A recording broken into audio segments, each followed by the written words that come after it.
Artists, today we are going to be starting a project with a peace sign.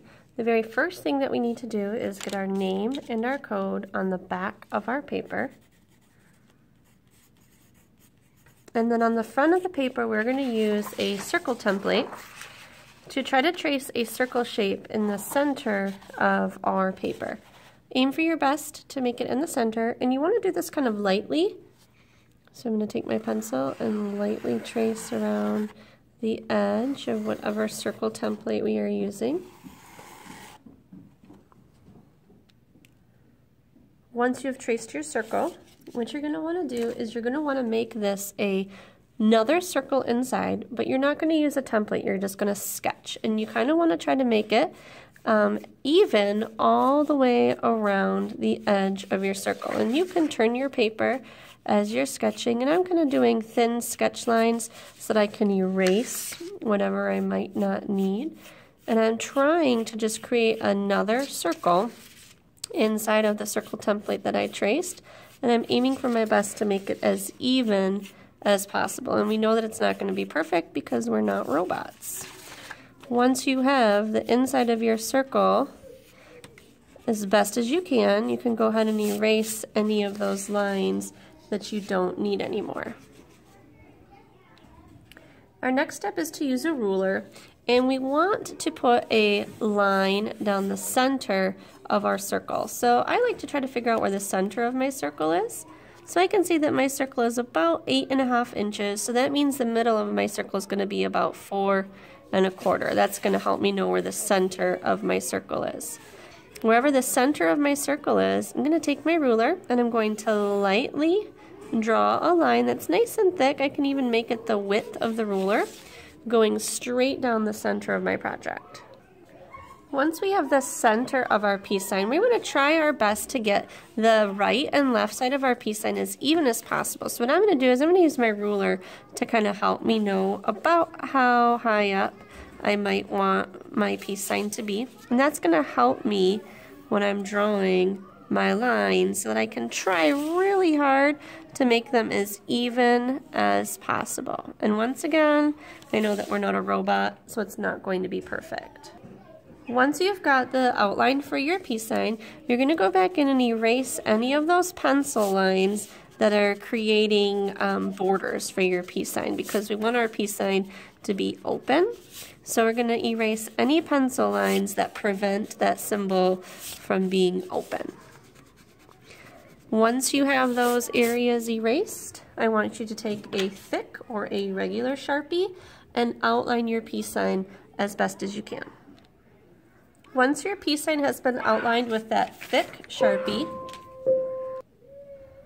your next job is to use a ultra fine point or a skinny Sharpie, and I want you to fill in your peace symbol with different types of line. I don't want you to fill in the negative space though, just the positive space.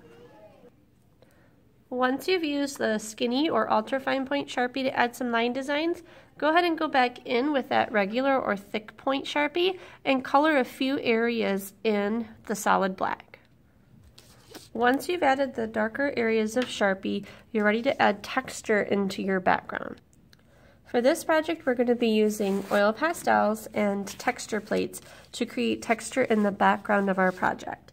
You're going to want to use oil pastels that don't have any paper on them, so you may have to remove the paper on the oil pastel.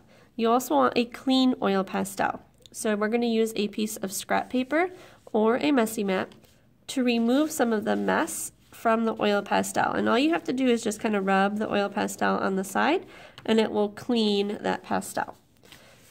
You're going to want to use at least one different texture in each of the areas, and you can choose how many textures to do in your background. You want to find the texture plate and you want to find the side that is bumpy. The bumpy side goes up. You put your paper on top of the texture plate. You want to hold the oil pastel flat on an edge and push. Try really hard to keep any texture or oil pastel out of your actual peace sign symbol, and try to keep the texture just inside of your negative space. as you push that oil pastel, you'll get texture from the plate right onto your background.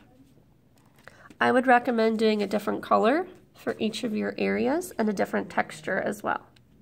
So once again, find the side that is bumpy. It goes under your paper. Oil pastel. Clean the edge of your oil pastel as best as you can. Leave that oil pastel on the side. Rub that oil pastel right on top of your texture plate to give you a texture. Aim for your best to keep the textures out of your peace sign. And I want you to repeat that process with each of your negative space areas inside the peace sign as well as the area behind. The final step of the project is to use liquid watercolor to completely cover all of your oil pastel areas. Because we used oil pastels to create our textures, the oil pastel is going to resist the watercolor.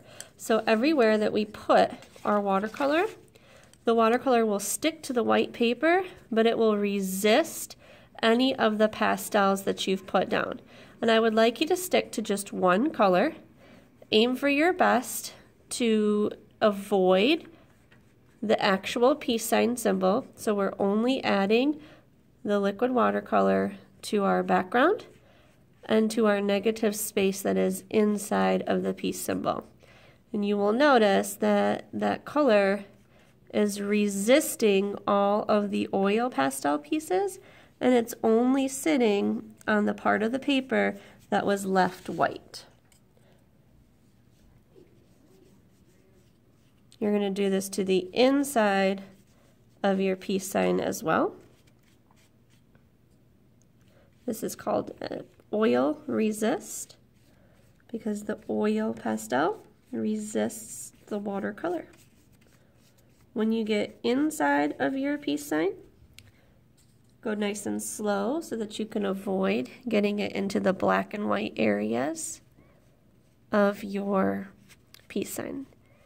And that watercolor will only stick to the paper areas that do not have any oil pastel touching them.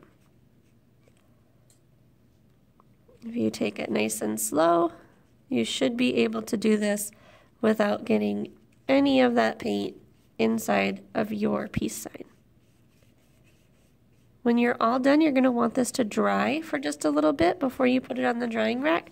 That way your watercolor that is beaded up doesn't fall or run into your peace sign symbol. And if a little bit does end up getting on your peace sign, it's really not a big deal. When you're done, you will have created a project with emphasis. That means there's one thing that pops out from your project, and that would be your black and white peace sign.